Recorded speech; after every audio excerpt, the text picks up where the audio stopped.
Allô, les gladiatrices de l'entrepreneuriat féminin! Aujourd'hui, c'est vraiment un épisode qui va être très pertinent pour toi si tu veux te propulser sur le web. Et tu sais quoi? Même si tu n'es pas encore à 100% sur le web, que tu as une entreprise hybride, le sujet d'aujourd'hui va t'intéresser parce qu'aujourd'hui, j'ai une invitée spéciale pour toi, Nancy Gadouri d'Explore Nadoum, qui va nous parler de la vidéo pour se propulser sur les réseaux sociaux. Salut Nancy, comment ça va? Salut, ça va bien? Ça va super bien. Je suis contente de te recevoir. Je pense que c'est la deuxième fois que je te reçois en entrevue et à chaque fois, c'est pertinent, c'est le fun de t'entendre. Donc aujourd'hui, c'est ça, on va discuter ensemble de vidéos, de pourquoi toutes les stratèges de réseaux sociaux comme toi, les stratèges marketing, les coachs d'affaires comme moi, disent en fait, répètent qu'il faut se faire voir par vidéo. Donc là, tes 3 astuces, tu vas nous partager 3 astuces aujourd'hui, justement, pour avoir de l'impact sur les réseaux sociaux grâce à la vidéo. Ça serait quoi ta première astuce, Nancy, pour ça? Pour nous aider. Bien, ma première astuce pour avoir de l'impact sur tes médias sociaux avec la vidéo, ben, c'est de faire de la vidéo. Quand je rencontre mes clients, OK, tous clients confondus, OK, pratiquement tous ceux que je rencontre, la première chose qu'ils font ou qu'ils me disent quand ils voient mes stratégies marketing ou mes stratégies pour les médias sociaux, ils me disent: Ah oui, mais là, tu as mis des vidéos, là, on va-tu être obligé de se mettre dedans, de parler à la caméra? Et c'est vrai que c'est angoissant pour des entrepreneurs qui n'ont jamais fait ça ou qui ne sont pas habitués ou qui n'ont pas développé leur skill de communication en face d'une caméra, on va le dire. Mais pour vrai, c'est vraiment super important de passer ce malaise-là, de trouver une façon de le passer. Puis la façon de le passer la plus efficace, que je dis toujours à mes clients, bien, on va le faire une première fois, ça va être plus difficile, mais après, avec de la pratique, on devient bon. Fait que ma première astuce, c'est de faire des vidéos. Puis oui, au début, ils vont peut-être être moins bons qu'après 1 an ou 2, mais il faut bien commencer quelque part. Et c'est ce qui est le fun avec les médias sociaux. Souvent, les médias sociaux nous permettent justement de se pratiquer, OK? Parce qu'on s'entend quand on commence à faire des vidéos, des fois, on a une petite communauté, fait qu'il n'y a pas 10 000 personnes qui nous voient. Fait que c'est une bonne façon de commencer avec notre petite communauté à se pratiquer et à faire des vidéos. Pourquoi la vidéo plus que des visuels graphiques, de la photo? Dire, ben oui, je publie déjà des affaires sur mes médias sociaux, j'ai-tu vraiment besoin de faire de la vidéo? Ben, parce que la vidéo vous permet de vous présenter en vrai. Puis pour vrai, les gens, est-ce que je suis obligée de mettre ma face sur mes médias sociaux? La réponse, c'est oui. Les gens, même s'ils sont en ligne, ils veulent faire affaire avec des humains. Ils veulent voir, ils sont curieux. OK? Les humains ils sont faits comme ça en général. On est curieux. On veut voir à qui on achète le produit, avec quelle entreprise on fait affaire. Puis plus vous allez vous montrer en photo puis en vidéo, même si vous n'êtes pas parfait puis vous vous aimez pas, bien, les gens vont, eux, vous aimer puis vous accueillir comme vous êtes, tout simplement. Fait que juste ça, là, faire la vidéo, c'est vraiment ma première astuce. Et là, il y a plusieurs sortes de choses. Et là, essayez, puis vous allez en trouver que vous allez être à l'aise. Fait que vous pouvez faire des lives. Bon, Cindy est très bonne là-dedans. OK? C'est une sorte de vidéo. Si vous n'êtes pas à l'aise de faire ça, il y en a d'autres. OK? Moi, j'en fais pas beaucoup de live. Je fais beaucoup de pré-enregistrés parce que je suis plus à l'aise, parce que je peux me reprendre. OK? Essayez puis trouvez ce qui vous fait pour vous. Fait que là, il y a des documentaires, des vidéos documentaires, des vidéos promotionnelles, des vidéos courtes, les Reels là, qu'on parle. Vous pouvez faire commencer aussi par des petites vidéos en story là, qui durent 24 heures pour vous faire pratiquer. Après, ils disparaissent après 24 heures. Bref, vous pouvez faire des capsules d'information aussi pour vos clients qui vous posent les 10 questions qu'on vous pose. Fait que gênez. Ah, toi, tu veux dire, ça c'est super intéressant, là, des capsules d'informations qui ne sont pas nécessairement publiques. Tu pourrais les mettre au départ, peut-être sur ton site web sans les mettre sur tes réseaux sociaux ou encore t'en servir pour créer du contenu de valeur pour ta clientèle. C'est-à-dire que Exact. tu pourrais les envoyer par courriel.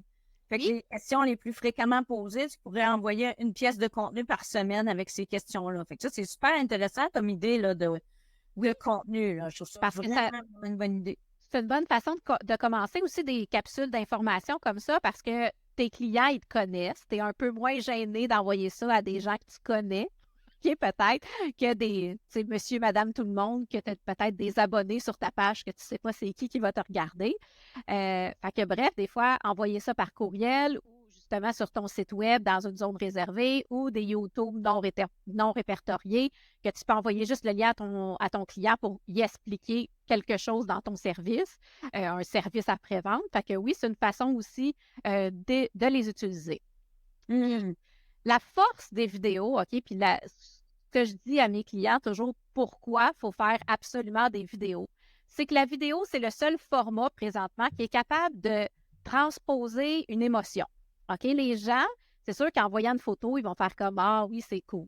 Oh, ils vont faire oh. Ouais, mais en voyant une vidéo, puis que là, vous transmettez une mission, des valeurs, un état d'âme, tu sais, vous arrivez devant la caméra avec vous-même, là, avec un paquet d'émotions. Puis ça fait que les gens vont connecter avec vous. Davantage, ouais, c'est ça. Moi, on me dit souvent, tu sais, puis toi, tu me connais bien depuis plusieurs années, fait que les gens, quand ils vont me voir en vidéo, ben, ils vont aimer ça parce qu'ils vont entendre mon rire mon rire qui est communicatif, qu'on connaît quand justement on finit par me connaître, travailler avec moi, ben, tout le monde me dit « Ah, Cindy, ton rire, tu devrais le mettre plus en valeur. » Fait que ça, c'est l'avantage de la vidéo.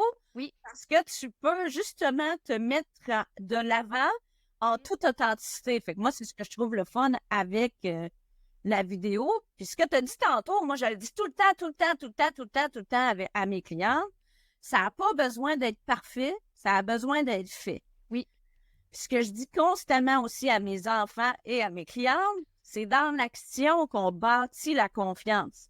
Fait que tu le dis, ça n'a pas besoin au début d'être parfait, puis ça le sera pas, puis ça le sera jamais, en fait, parce qu'on est des êtres d'évolution. J'ai parlé dans les dernières semaines beaucoup d'évolution entrepreneuriale. On évolue tout le temps, on s'améliore tout le temps, puis la fois d'après va toujours être meilleure que la fois d'avant. Fait que faut pas viser la perfection, faut juste, comme tu l'as dit si bien, Nancy, être dans l'action. Puis c'est en étant dans l'action qu'on va devenir meilleur. Tu sais, il y a plein de gens qui se lancent sur le web, puis ils vont laisser leur première vidéo justement pour qu'on puisse voir cette évolution-là. Oui, parce que des fois, on a le réflexe de l'enlever. À un moment donné, on fait comment maintenant, après un an, elle n'est pas belle, la première. Maintenant, on comprend. Ça nous est tout arrivé, hein? Ça nous est tout arrivé. Moi, de même, je plaide coupable. Même si je dis des fois à mes clients, ben non, gardez-les parce que c'est le fun de voir l'évolution. Tu sais, vous allez voir l'évolution en allant sur ma page Facebook professionnelle, par exemple. Mais j'avoue que quand j'ai déménagé dans la maison où je suis présentement, il y a 5 ans, j'avais pas l'Internet haute vitesse. Fait que des fois, c'était un peu brouillé. Fait que j'ai enlevé quelques vidéos. Mais ça aurait été le fun dès que je les laisse pour voir cette évolution-là. Puis tu prends de la confiance aussi à travers le temps, là. Oui, puis ça montre aussi votre expérience. Parce que, tu sais, quand on enlève nos vidéos, puis on laisse juste ceux de la dernière année, par exemple, parce que, tu sais, eux autres sont plus d'actualité, bien, ça ne montre pas aux gens que vous avez 2, 3, 4, 5, 10 ans d'expérience dans votre domaine aussi, là. Fait que, tu sais, c'est important de les laisser, même s'ils ne sont pas parfaits ou même s'il y a des choses qui sont moyennes ou qui ne sont plus d'actualité nécessairement, là. J'ai une question pour toi, Nancy, parce que tu travailles aussi avec tu travailles avec des entrepreneurs, des solopreneurs, des PME, tu travailles aussi avec des organismes ou des plus grandes entreprises. C'est quoi ton point de vue sur le fait de voir l'entrepreneur ou le gestionnaire ou l'équipe, en fait, de voir l'humain derrière, là? Est-ce que tu penses que c'est aussi important pour une institution financière, par exemple, qu'une entrepreneur de voir la personne qui est là? D'humaniser, en fait, le contenu. Oui, je me rends compte en faisant mes stratégies, là, au départ, tu sais, des fois, j'ai des clients qui sont très réticents à faire de la vidéo, fait qu'on n'en fait pas ou on en fait moins ou c'est plus long avant qu'ils apparaissent.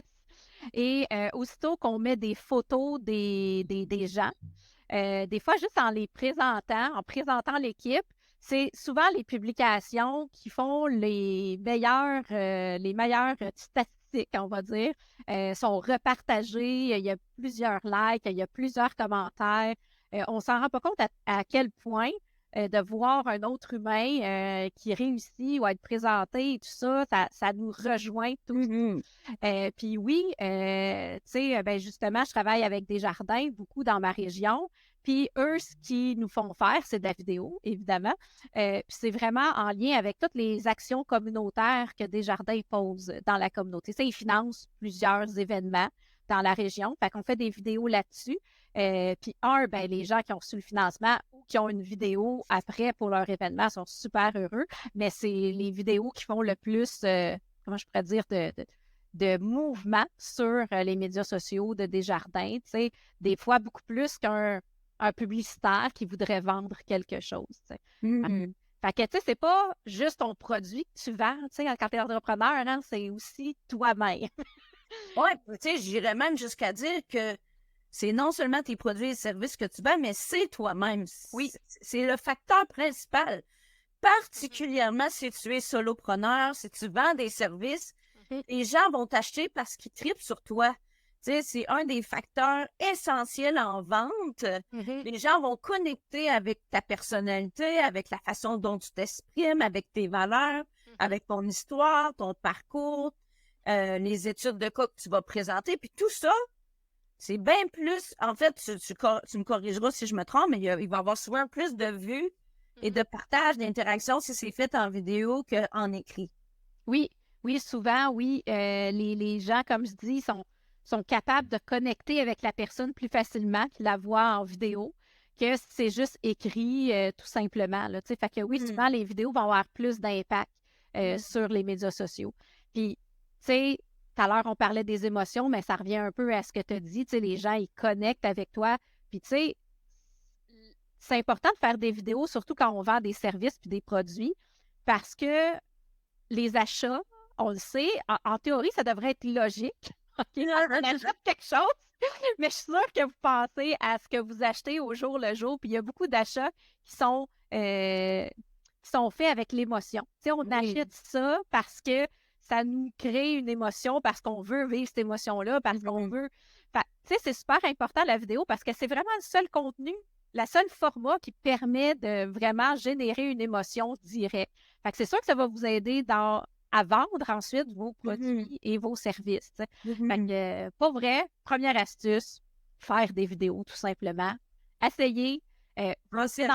Oui, c'est ça. Puis, tu sais, n'hésitez pas aussi à faire affaire avec un professionnel, mais d'en faire aussi par vous-même. Là. Tu sais, tout le monde a un cellulaire dans les mains. Tu sais, c'est pas obligé d'être toujours professionnel. Là. Vous pouvez vous servir de votre téléphone aussi. Tu sais. Oui, c'est ça. Puis moi, j'aimerais rajouter que de travailler avec quelqu'un comme toi, ben, si tu as un budget pour le faire, ça va te mettre en confiance, justement, par rapport à l'image, par rapport au texte, par rapport à la durée. Tu sais, Nancy, tu sais nous mettre en valeur, nous mettre confortable aussi. Fait que ça va aider. Mais comme tu l'as dit, tu peux en faire par toi-même sur ton téléphone. Mais des fois, la technique va empêcher certaines personnes de passer à l'action. Fait que le fait de travailler avec des femmes comme toi, puis j'ai oublié de te présenter, tu fais de la vidéo, vous l'avez compris, son entreprise, c'est faire de la vidéo, des réseaux sociaux, de la photo, principalement de la vidéo, fait que c'est pour ça qu'on parle de ça aujourd'hui ensemble. Mais moi, ce que je trouve, c'est que quand tu embauches un professionnel, une professionnelle de la vidéo, ben, premièrement, l'image va être belle, fait que tu vas te trouver plus belle, tu vas avoir plus le goût de la publier, puis comme on en a déjà discuté ensemble, ben, le fait que ce soit quelqu'un d'autre qui fasse le montage, que tu n'aies pas besoin de t'auto-analyser trop longtemps, ça va te faire passer à l'action. Puis moi, je travaille avec toi, Nancy, puis je t'embauche aussi pour publier, en fait, les vidéos, pour ne pas avoir le syndrome de « Ah, je vais garder les vidéos dans mon ordinateur parce que je trouve gênée de les publier. » Fait que ça me pousse à passer à l'action. Mais bon. Ouais. Ben, je fais la même chose, hein? Je fais la même chose. C'est pas moi. Moi, je me filme mes capsules. C'est mon chum qui fait les montages, puis c'est mon adjointe qui poste mes capsules. Parce que on n'aime pas ça se voir. Finalement, elle n'est pas si bonne que ça. Fait que non, moi-même, je le fais, mais je me suis donné des trucs puis des astuces pour que la vidéo soit publiée pareil. Puis les gens, quand ils la voient, ils m'en reparlent après. Ah ouais, c'est vraiment super, merci pour ces conseils. Puis, tu sais, on n'a pas on n'imagine pas l'impact que ça va avoir sur le coup. Là, mais c'est bon. Là. Fait que, première astuce, on a fait le tour. Ben oui, ben tout à fait. Passer à l'action, même si on a peur. Puis se rappeler que la peur, en fait, moi, je suis d'avis que le meilleur remède à la peur, c'est l'action. Fait que plus tu fais quelque chose, plus tu deviens à l'aise. Puis, quand tu arrêtes de penser à quelque chose, mais que tu le fais, ben ça devient déjà plus facile. Fait que Oui. passe à l'action. Moi, c'est mon message de coach, puis le message de Nancy. Oui, oui, pour la vidéo, ça, définitivement. Même si c'est difficile, ça donne des résultats. N'hésitez pas à l'essayer. Ta deuxième astuce, Nancy, c'est quoi? Oui. La deuxième astuce, OK, c'est une astuce d'actualité. Je dirais que présentement, la place où il faut être sur les médias sociaux, OK, pratiquement toutes plateformes confondues, c'est au niveau des vidéos courtes, des Reels qu'on appelle ou des vidéos TikTok.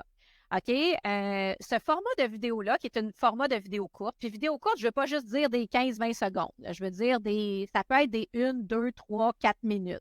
OK? Même à cette heure, c'est rendu que des vidéos de 8, 9, 10 minutes ont des super bons résultats là, sur des plateformes comme TikTok ou Instagram. Fait que, tu sais, c'est pas grave si ça dépasse. Le but, c'est de faire des vidéos, on va dire, condensées. OK? C'est pas dans cette vidéo-là que vous allez discuter pendant justement 20 minutes, une demi-heure des 3 astuces vidéo. OK? Au contraire, vous allez découper votre vidéo en 10 petites vidéos. OK? Quand vous avez beaucoup d'idées à mettre dans une vidéo ou dans un contenu, vous le découpez en petits morceaux. Les vidéos courtes, présentement, c'est le format qui est le plus populaire sur Facebook, sur Instagram, sur YouTube, sur TikTok. OK? C'est ça qui est à la mode. Fait que, tu sais, si on ne l'utilise pas, ben, on s'enlève beaucoup, beaucoup de visibilité gratuite. OK? Souvent, on me demande, ah mon Dieu, je publie sur ma page Facebook, il ne se passe rien. Tu fais-tu des vidéos courtes? C'est ça ma question. Ah non. Bien, la visibilité gratuite, là, présentement, sur Facebook, là, est beaucoup dans les vidéos courtes. Fait que si vous n'en faites pas, vous perdez ce. C'est aussi, par exemple, là, on fait un podcast ensemble, c'est de faire une petite vidéo courte pour faire la promotion du podcast. Exactement. Puis, hey, savais-tu, il y a 3 astuces pour te propulser grâce à la vidéo sur les réseaux sociaux. 1, 2, 3. Si tu veux en savoir plus, va écouter mon podcast avec Nancy Gadouri d'Explore Nado. Bing, bing, boing. Exact. Puis souvent, comme je dis, moi, je vais mettre une capsule courte, je vais mettre juste un truc dedans. J'en mettrai pas 3 parce que je veux qu'elle dure pas longtemps. Des fois, ça va être juste de montrer, je pense à la retraite qu'on a faite au Mexique ensemble, montrer juste un petit aspect de la retraite, d'une journée, une activité en quelques images qui sont consécutives. Ça peut être juste de filmer ce qui fonctionne bien aussi du unboxing, là, tu sais, ceux qui reçoivent des commandes à chaque semaine de nouveaux produits, là. Hein, filmez-vous en train de déballer vos produits. Ça a l'air très simple, mais les gens aiment ça, regarder ça pour voir ce qu'il y a de nouveau dans votre boutique ou dans votre entreprise. Oui, c'est ça. Les gens sont curieux, les gens sont humains, fait qu'ils veulent voir ils veulent voir ce qu'on fait dans notre quotidien. Oui. En fait, les réseaux sociaux, il ne faut pas oublier qu'il y a une partie aussi de voyeurisme, entre guillemets. Fait que les gens veulent savoir qu'est-ce qui se passe. Puis moi, personnellement, je trouve que c'est la partie la plus difficile à mettre en place. Mais en même temps, on tombe tous dans ce piège-là, entre guillemets, de regarder qu'est-ce que les autres font, puis comment ils le font, puis tout ça. Fait qu'on le sait que ça pogne. Il faut juste se donner, en fait, des outils pour dire, OK, comment ça peut devenir plus un réflexe dans mon quotidien de le mettre en place, finalement. Oui, mais il faut trouver aussi ce qu'on aime faire, tu sais. Ben oui. Du unboxing, on trouve ça facile de le faire parce qu'on n'en reçoit pas souvent. On reçoit des nouveaux équipements pour faire de la production vidéo. On travaille, oui. C'est ça exactement. Puis ça, les gens ils trouvent ça intéressant. C'est comme, ah oui, maintenant, on a une lentille photo qui nous permet de prendre tel type de photo. Fait que là, ah ben oui, c'est nouveau, elle va pouvoir faire ça maintenant.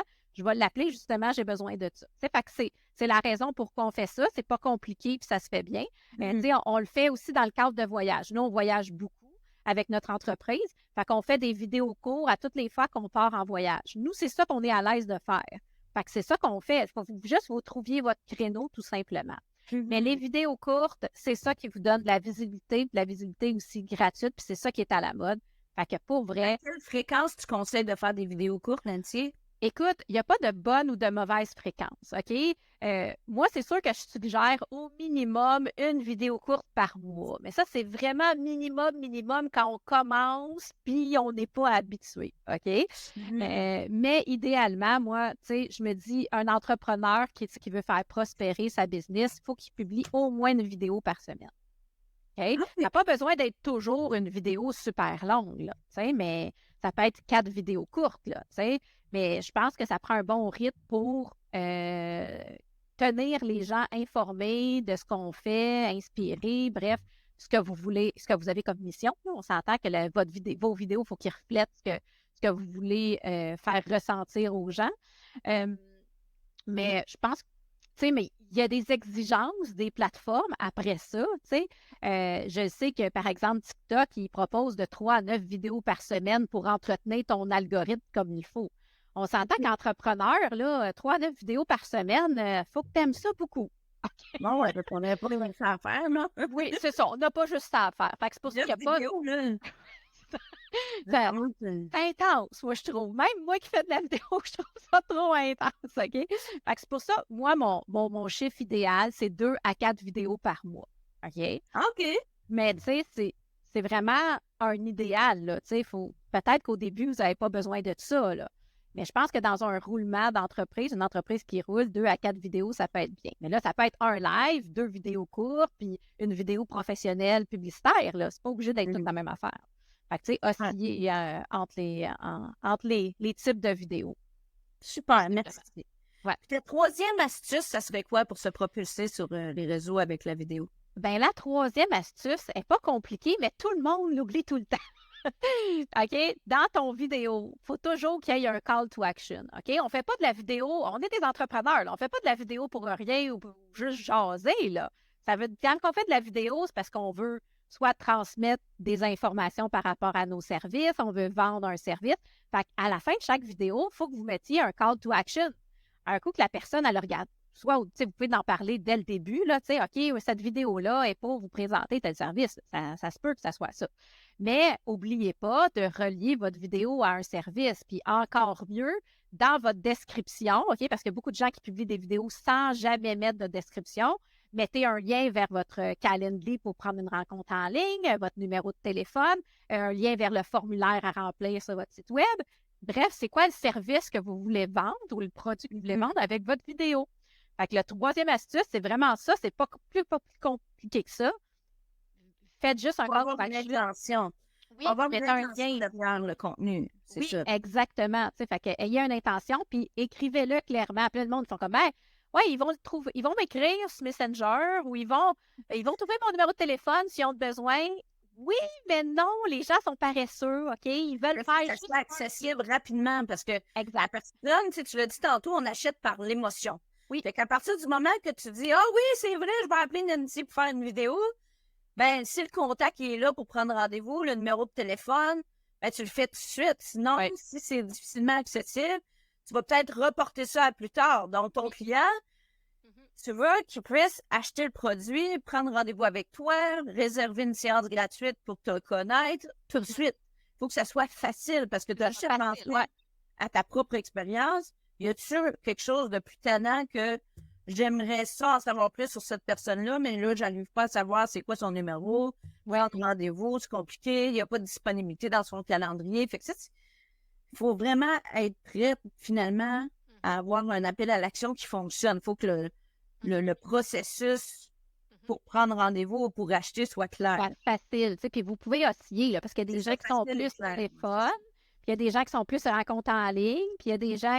Fait que vous pouvez osciller, là, dire dans une publication, mettre votre téléphone, une publication, mettre votre lien vers votre rendez-vous en ligne, vers votre boutique directement en ligne, si vous avez une boutique en ligne. Bref, il y a osciller entre les call to action aussi, là, mais n'oubliez pas le call to action avec les coordonnées ou qu'est-ce que vous voulez que les gens réservent ou achètent.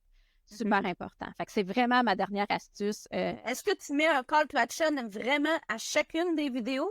Oui, j'en mets toujours un. Des fois, c'est général, là.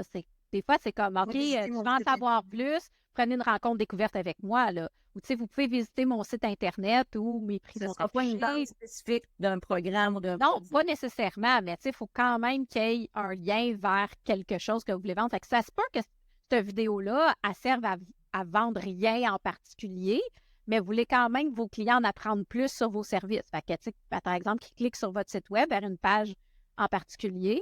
Puis là, par exemple, moi, je voudrais vendre plus de vidéos documentaires. Bien là, je vais dire, hey, si vous voulez en savoir plus sur vidéos documentaires, allez voir mon site web. Là, sur mon site web, j'ai plus de renseignements. Peut-être que le client va aller le lire là, puis peut-être qu'éventuellement, il va m'appeler. Mais si je ne vais pas le processus tout de suite d'aller chercher l'information un coup que j'ai suscité son intérêt, ben il va juste l'oublier, tout simplement. Puis est-ce que tu suggères de mettre des liens pour tracker cette vidéo-là, à le mener, mettons, au calendrier de rendez-vous, ou c'est complexe à mettre en place? Ben écoute, là, ça, c'est pas moi l'experte là-dedans là, pour pouvoir mettre ça en place. Mais C'est avec les gens qui font les sites web, là. oui, c'est ça, c'est Ah, les webmestres avec qui mettent ça en place. Mais tu sais, c'est sûr que Facebook, par exemple, puis tu sais, les plateformes nous donnent des statistiques qui nous disent quel nombre de clics qui est allé sur le lien qu'on a mis dans la vidéo. Mais tu sais, ça nous dit pas ce que la personne a fait après sur le site, ça l'a vraiment réservé, ça l'a vraiment acheté quelque chose comme ça. Ça, habituellement, c'est le webmestre qui va. ça nous donne un aperçu Oui. du chemin, en fait, que le client a pris suite à notre vidéo. Oui, oui, oui, ça, c'est intéressant aussi d'installer ça sur son site web avec votre webmestre, tu sais, de traquer tous les clics d'où ils viennent. Puis où est-ce qu'ils arrêtent aussi, là, tu sais, ce matin, vous dites, hey, on envoie 5000 personnes sur le site web par mois, mais puis qu'il y a juste deux paniers qui ont été remplis dans votre calibre, 2 achats. Après, on peut, c'est ça, poursuivre la réflexion. Exactement. Excellent. Hey, tu nous as dit tantôt que tu avais des clientes, je sais que tu as des clientes entrepreneurs, je suis une de tes clientes, tu nous as parlé de Desjardins. Oui. Et tu as différents types de clientèle, dans le fond, Oui. dans le domaine touristique aussi, agricole, les voyages, etc. Comment tu as mis en place, dans le fond, tout ce développement de cette clientèle-là? Parce que vous avez beaucoup pris de croissance dans les 3 dernières années. Ça s'est fait comment, ce parcours-là, mettons? Ben, ça s'est fait avec ton coaching, le parcours évolution. Non, mais pour vrai, au départ, c'est sûr, quand on a démarré, on travaillait beaucoup avec des travailleurs autonomes. On travaille encore avec des travailleurs autonomes. Beaucoup au niveau peut-être de développement de stratégie marketing, de stratégie vidéo, justement. Tu sais, on les aide à se partir, là. Tu sais, des fois, on fait même un petit peu de coaching. Ils achètent leur appareil, on leur explique comment faire, on fait 1 ou 2 capsules avec eux, puis après, ils sont partis, là, tu sais. Ils deviennent autonomes, dans le fond, dans la production. Exactement, parce que quand on est travailleur autonome, surtout en démarrage, au début, ben, on n'a pas énormément de budget. Fait qu'on essaie de faire un peu les choses par nous-mêmes. C'est tout à fait normal. Fait que, tu sais, on a fait beaucoup ça au début, mais à un moment donné, tu sais, moi, je voulais faire grandir mon entreprise. Puis là, je voulais avoir des clients un peu plus grands, tu sais, des PME, tu sais, 5, 10, 15, 20 employés, parce que, justement, je voulais développer d'autres sortes de vidéos. Parce que, tu sais, souvent, en petite entreprise, c'est 1, 2, 3, 4, 5 employés, on va faire beaucoup de la capsule d'information. C'est une capsule plus facile à faire, qui prend moins de temps. Quand les entreprises ont une plus grande équipe, là, là, souvent, ils ont du personnel disponible aux communications, au marketing. Vous travaillez avec différentes personnes aussi à l'interne. Oui, c'est ça, exactement, qui veulent faire plus de vidéos. Puis eux, ils ont besoin de vidéos beaucoup plus fréquemment aussi, là. On s'entend que plus l'organisation est grosse, plus qu'ils font de marketing, c'est tout à fait normal. Fait que là, dans le fond, dès la première année, on a commencé à travailler avec des PME, des plus petites entreprises. Et là, maintenant, je te dirais que c'est très varié. Ça va du travailleur autonome à des grandes entreprises comme Desjardins. Mais tu sais, on a des organismes, tu sais, on a des gens, tu sais, en tourisme, en voyage, en santé. Tu sais, j'ai des garages qui font de la mécanique. Tu sais, la vidéo, là, ça s'adapte à n'importe quelle entreprise, là, tu sais. Puis, tu sais, dans le fond, c'est ça. Toute la vidéo, ça s'adapte à n'importe quelle entreprise. Puis toutes les entreprises, que ce soit du travailleur autonome à de la grande entreprise, ont besoin de faire du marketing, là, ont besoin de développer une visibilité sur les médias sociaux. Puis pour faire ce développement des affaires-là, bien, c'est sûr qu'au départ, bien, c'est ça, je l'ai dit, j'en ai fait en coaching beaucoup. On a créé un plan de développement des affaires parce que, tu sais, c'est pas Desjardins qui nous a appelé, qui a fait « Hey, je veux des vidéos ». Tu sais, on a pris action pour avoir des clients comme ça, de trouver des contacts qui nous ont introduits à. Ça a donné que moi, je ne savais même pas. J'avais une de mes amies qui, sa sœur travaillait chez Desjardins dans une équipe de marketing. Fait que, un moment donné, je dis, j'aimerais ça, tu sais, travailler avec des clients de ce genre-là. Puis elle me dit, ben ma sœur travaille chez Desjardins au marketing. Ah, OK! Fait que, tu sais, c'est souvent qui tu connais qui va t'aider à te propulser. Oui. C'est entre autres aussi, fait qu'il y a cette stratégie qui est intéressante de voir qui est dans nos contacts. Oui. Fait que c'est ça qu'on a approfondi quand on a travaillé ensemble, mettre en place ton plan. Tu sais, tu l'as dit, tu as fait un plan sur 2 ans, puis on est allé accomplir plein d'objectifs. Oui, on a rencontré plein d'entreprises. Tu sais, là, je parle de Desjardins, mais on On a rencontré des agences de voyage parce que comme on travaille dans le domaine du voyage, on a dit, hey, on veut travailler dans le voyage. On a rencontré aussi beaucoup de municipalités parce que mon chum aussi est pilote de drone. Puis, tu sais, c'est plus du côté des municipalités que ça se passe, les services de ce genre-là. Fait que, tu sais, notre plan de développement là, que j'ai fait avec toi là, dans le parcours Évolution, écoute, tu sais, je le dis souvent, si vous m'avez déjà entendu en entrevue, quand j'ai fait appel à Cindy, j'étais un peu débordée par la croissance de mon entreprise dans tous les sens du terme. Puis la première chose que tu nous as fait faire dans le parcours Évolution, c'est un plan de développement. J'étais comme, mon Dieu, comment je vais développer mon entreprise alors que j'en ai plein mon cap? Mais ce qui est le fun avec le plan de développement, c'est que ça nous permet aussi d'organiser et planifier notre travail comme il faut, de bien déléguer et tout ça. Parce que dans le plan de développement, on ne fait pas juste développer des nouveaux clients, on organise et on planifie aussi, on délègue bien nos tâches parce qu'on est capable de les calculer ou de les prévoir d'avance. Puis c'est ça, finalement, j'avais fait un plan sur 1 an, beaucoup trop ambitieux. Là, ça m'a pris 2 ans de réaliser le plan de développement des affaires avec toi. Mais aujourd'hui, tout est en place, là, tu sais. Ouais, ça t'a permis quand même oui, d'accélérer beaucoup la croissance de ton chiffre d'affaires et de ta rentabilité. oui, énormément. Là. Tu sais, la première année, j'ai doublé mon chiffre d'affaires en organisant mieux mon travail, en le planifiant mieux, en mettant un agenda en place, en rencontrant des clients, mais de façon spécifique. Tu sais, pas juste at large, tu sais, de choisir des gens qu'on veut aller rencontrer ou qu'on cherche les contacts avec des budgets qui sont fidèles à ce qu'on veut faire, là, tu sais, aussi. Là. Parce qu'il y a des projets qu'on voulait faire avec certaines entreprises, mais qu'il n'y avait pas les budgets nécessaires, puis ça ne donne rien de leur pousser ça s'ils n'en ont pas de besoin ou s'ils n'ont pas le budget, tu sais, ça va juste leur nuire. Fait que, bref, tu sais, Ça, c'est ça. Ouais, ça nous a permis d'aller plus loin. Là. Bon, ben tant mieux. Fait que comme tu le dis, mais ça, c'est intéressant, c'est une belle leçon. Mm-hmm. C'est que tu peux faire de la prospection, ça ne donne rien, entre guillemets, sur le coup, mais ça peut te donner des résultats plus tard. Fait que c'est une belle leçon. Fait que merci beaucoup, Nancy. On a partagé 3 trucs. On va les rappeler, ces 3 trucs, hein, pour se propulser sur les réseaux sociaux grâce à la vidéo. Tu nous as dit qu'il fallait faire des vidéos. Oui, faire des vidéos. Passer à l'action, faire des vidéos courtes, et faire des call to action à la fin de nos vidéos. Merci beaucoup d'avoir participé à cet épisode de podcast avec moi, Nancy. Ça fait plaisir. C'est très aidant. Je suis convaincue que les gens vont adorer cet épisode. Si vous voulez contacter Nancy, je vais mettre ses coordonnées à la fin de la description. Elle vous a parlé de mon coaching, du parcours évolution, etc. Si vous voulez en savoir plus, je vais vous mettre le lien. Vous pouvez prendre rendez-vous avec moi, comme à l'habitude. Vous savez où me trouver. Je fais mes call to action. T'as-tu vu ça, Nancy? Ben oui, c'est parfait. Oui! Alors, super. Ben, merci énormément, Nancy, d'avoir été là. Puis on se retrouve dans un prochain épisode des Gladiatrices du Web. À bientôt, tout le monde. Merci. À bientôt. Nancy. Bye.